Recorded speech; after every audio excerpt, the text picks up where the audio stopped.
وزیراعظم شہباز شریف سے امریکہ میں مقیم پاکستانی نژاد ڈاکٹرز کے وفد نے ملاقات کی۔ وفد نے پاکستان کے صحت کے شعبے میں ترقی پر وزیراعظم کو خراج تحسین پیش کیا اور سرمایہ کاری میں دلچسپی ظاہر کی۔ وزیراعظم نے اقتصادی امور ڈویژن کو مسائل حل کرنے اور پاکستان میں صحت کے شعبے میں سرمایہ کاری کے لیے عملی روڈ میپ تیار کرنے کی ہدایت دی۔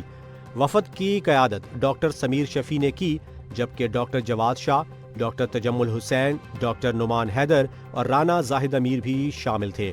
ملاقات میں رانا مشہود احمد خان اور ڈاکٹر سعید اختر بھی موجود تھے۔ اسرائیلی وزیراعظم نیتن یاہو نے کرپشن مقدمات میں معافی کے بدلے سیاست چھوڑنے سے متعلق پہلی بار واضح موقف اختیار کر دیا۔ انہوں نے کہا کہ وہ نہ تو اپنے خلاف جاری کرپشن مقدمات میں کسی قسم کی بات ترچید کریں گے اور نہ ہی سیاست چھوڑیں گے۔ نیتن یاہو نے یروشلم میں جرمن چانسلر فریڈرک مرز کے ساتھ مشترکہ پریس کانفرنس میں اپوزیشن پر طنز کرتے ہوئے کہا کہ میرے سیاسی مستقبل کا فیصلہ صرف عوام کریں گے۔ یاد رہے کہ نیتن یاہو پر 2020 سے رشوت اور دھوکہ دہی کے الزامات ہیں اور اسرائیل حماس جنگ کے بعد مقدمات کی سماعت تعطل کا شکار ہے۔ حالیہ سروے کے مطابق 53% شہری بغیر اعتراف جرم معافی کے خلاف ہے، جبکہ 42% نے حمایت کی۔ پی ٹی آئی کے چیئرمین بیرسٹر گوہر کا کہنا ہے کہ بانی پی ٹی آئی کبھی مائنس نہیں ہو سکتے اور وہ ایک بڑی جماعت کے لیڈر ہیں۔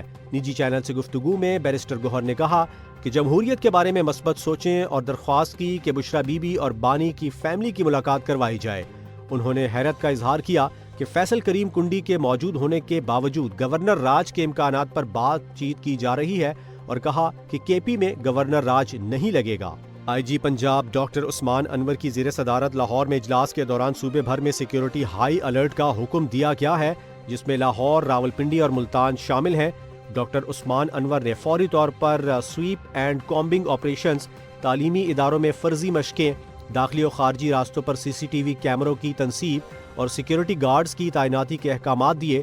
انہوں نے بیرون صوبے سے آنے والے افراد کی پروفائلنگ اور کالعدم تنظیموں کی مانیٹرنگ بھی جاری رکھنے کی ہدایت کی۔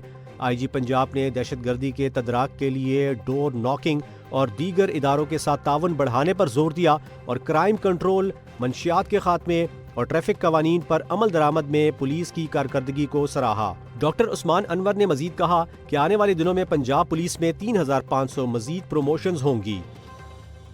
جی ایچ کیو میں chief of defence forces field marshal Syed Asim Munir کے اعزاز میں تاریخی عسکری تقریب منعقد ہوئی۔ فیلڈ مارشل کے پریڈ اسکوائر پہنچنے پر پاک فوج، پاک بحریہ اور پاک فضائیہ کے دستوں نے سلامی پیش کی۔ تقریب میں naval chief admiral Naveed Ashraf, air chief marshal Zaheer Ahmed Babar Sidhu اور دیگر اعلیٰ عسکری حکام شریک تھے۔ فیلڈ مارشل نے گارڈ آف آنر کا معائنہ کیا، جبکہ عسکری قیادت نے جوانوں کی پیشہ ورانہ صلاحیتوں اور نظم و ضبط کو سراہا۔ یہ تقریب دفاع پاکستان اور تینوں افواج کے اتحاد کا مظہر قرار دی گئی۔ چیف آف آرمی اسٹاف اور chief of defence forces field marshal Syed Asim Munir نے کہا ہے کہ بھارت کسی غلط فہمی میں نہ رہے۔ آئندہ کسی بھی مہم جوئی پر پاکستان کا جواب پہلے سے زیادہ سخت اور فوری ہوگا۔ افواج پاکستان کے افسران سے خطاب میں انہوں نے کہا کہ دفاعی نظام کو جدید خطرات کے مطابق ہم آہنگ کرنا ضروری ہے اور نئے قائم ہونے والے ڈیفنس فورسز ہیڈ کوارٹرز اس سمت اہم سنگ میل ہیں۔ انہوں نے کہا کہ طالبان حکومت کو واضح پیغام دیا گیا کہ وہ پاکستان یا خوارج میں سے ایک کا انتخاب کرے۔ پاکستان امن چاہتا ہے مگر خود مختاری پر کسی قسم کی آنچ برداشت نہیں کرے گا۔ پاکستان پیپلز پارٹی کی ترجمان شازیہ مری نے پی ٹی آئی پر شدید تنقید کرتے ہوئے کہا کہ پی ٹی آئی سیاست کے بجائے ریاستی اداروں اور پاکستان کی بدنامی میں مصروف ہے۔ کراچی میں میڈیا سے گفتگو کرتے ہوئے انہوں نے الزام لگایا کہ بانی پی ٹی آئی کی بہنوں کو غیر ملکی میڈیا پر پاکستان کو بدنام کرنے کے لیے بھیجا گیا، جو قابل مذمت ہے۔ شازیہ مری کا کہنا تھا کہ پیپلز پارٹی نے تاریخ میں سخت ترین حالات اور قربانیاں دیں، لیکن کبھی اداروں کو نشانہ نہیں بنایا۔ انہوں نے مطالبہ کیا کہ پی ٹی آئی سمیت تمام جماعتیں ذمہ داری کا مظاہرہ کریں تاکہ ملک آگے بڑھ سکے۔ وزیر پیٹرولیم علی پرویز ملک نے بتایا کہ پاکستان 1 جنوری سے اضافی ایل این جی کو بین الاقوامی منڈیوں میں فروخت کرنا شروع کرے گا۔ ان کا کہنا تھا کہ بجلی گھروں میں گیس کے کم استعمال کے باعث درآمد شدہ ایل این جی اضافی پڑی ہے، جسے گھریلو صارفین کی طرف موڑنے سے گیس سیکٹر میں گردشی قرضہ تقریباً 1000 ارب روپے تک پہنچ گیا ہے۔ وزیر کا کہنا تھا کہ اضافی گیس کی بیرون ملک فروخت سے نقصان کم ہوگا، جبکہ گیس انفراسٹرکچر کی بہتری، نئے کنیکشنز اور مقامی وسائل کے فروغ پر بھی کام جاری ہے۔ انہوں نے کہا کہ ترک اور آذربائیجان کمپنیوں سمیت عالمی سرمایہ کار توانائی منصوبوں میں دلچسپی لے رہے ہیں۔